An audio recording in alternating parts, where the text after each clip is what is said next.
네, 안녕하세요. 차트뷰입니다. 2020년 12월 8일 화요일장이 끝났습니다.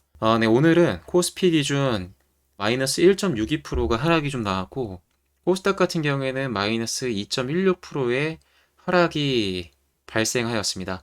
금요일 코스피 같은 경우에는 16조라고 하는 거래대금이 발생하였고, 코스닥 같은 경우에는 18조의 거래대금이 발생을 좀 하였습니다. 오늘 공교롭게도 외국인이 순매도 물량이 좀 발생을 하면서 금일만 거의 8,500억이라고 하는 순매도세가 좀 발생을 하였습니다.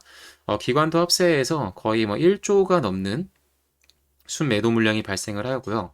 11월 30일 같은 경우에는 사실상 외국인의 순수 물량이라기보다는 MSCI라고 하는 지수를 변경하면서 지수에 대한 리밸런싱을 하는 과정에서 매도 물량이 좀 나온 거지만 오늘 같은 경우에는 외국인이 순수하게 이 8,500억이라고 하는 매도 물량이 좀 쏟아져 나왔습니다.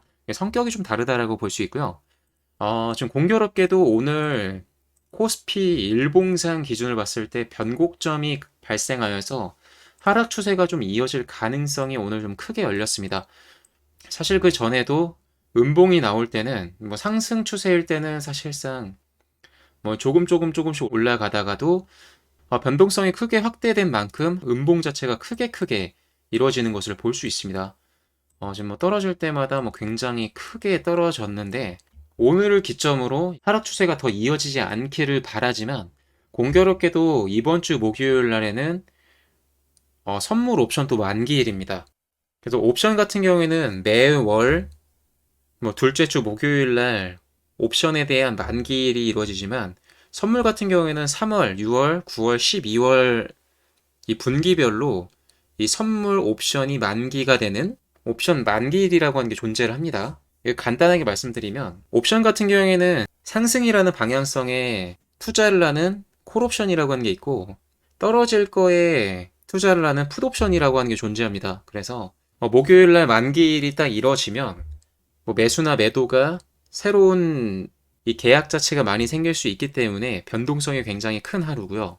목요일 날 이 선물 옵션이 만기가 되면 이 하락 배팅으로 좀 강하게 쏠릴 가능성도 있을 것 같습니다. 근데 이건 하나의 가능성을 그냥 생각하는 거기 때문에 무조건 떨어질 거다라고 말씀드릴 수 없지만 최근에 증시가 너무 많이 올라왔기 때문에 만약에 외국인이 의도가 되게 중요해요. 만약에 미증시를 더 끌어올릴 거다. 지금 미국에서 달러를 많이 찍어내서 이 투자 자산 자체가 아직은 많기 때문에 지수를 더 끌어올릴 거다라고 생각을 해서 한국 증시를 더 끌어올릴 수도 있습니다. 네, 항상 외국인의 투자 금액 자체가 너무 크기 때문에 외국인의 의중이 사실상 제일 중요하고요. 그래서 목요일까지는 웬만하면은 현금 확보를 해서 이 증시의 분위기를 좀 파악하는 게 좀 우선일 것 같습니다. 그리고 추가적으로 산타렐리라고 해서 12월까지는 보통 지수가 좀 빠지다가 1월 달부터 증시가 또 올라가는 현상이 좀 있습니다.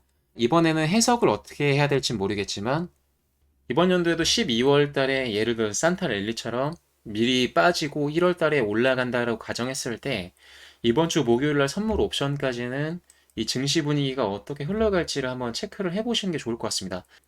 금일 외국인이 매도세가 굉장히 많이 나왔기 때문에 내일과 모레까지 이 외국인이 어떻게 추가적인 대응을 할 건지에 대해서 면밀하게 보시고 투자를 좀 진행하시는 게 유리할 것 같습니다. 그리고 금일 개별 정보로 봤을 때 이 코로나 백신 분에 대해서 뭐 모더나와 화이자 그리고 아스트라제네카에서 이 백신을 확보했다라고 하는 뉴스가 나오면서 금일 국내에서 백신을 만들고 있는 기업들이 거의 대부분이 좀 급락을 하였습니다. 금일 셀트론 헬스케어 같은 경우에 외국인이 거의 890억대의 순매도를 하게 되면서 셀트리온이 마이너스 16.7%까지 하락이 좀 나갔습니다. 거래대금 자체가 거의 2조 2천억이라고 하는 천문학적인 금액이 좀 매도가 좀 나오면서 금일 코스피 코스닥 시장에 이 하락 추세를 좀 불러 일으켰는 게 국내 백신사라고 보시면 될 것 같습니다. 셀트리온 제약 같은 경우에도 장중 13.6% 하락이 나왔고 이 모더나 관련주인 엔투텍도 금일 장중 9% 상승이 나왔다가 종가는 마이너스 6.9% 굉장한 변동성을 보여주면서 하락 추세로 좀 마감을 하였습니다.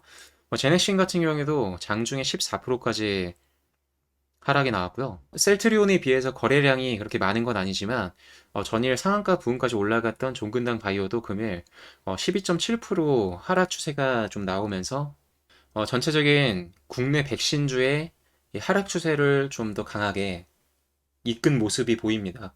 근데 지금 코로나 백신을 4,400만 병을 확보했다는 것 자체가 이 외국인이 이 이유스를 이용해서 오늘 주가를 좀 끌어내린 거라고 보시면 좋을 것 같습니다. 애초에 3천만 병분의 백신을 확보한 게 올해 9월입니다.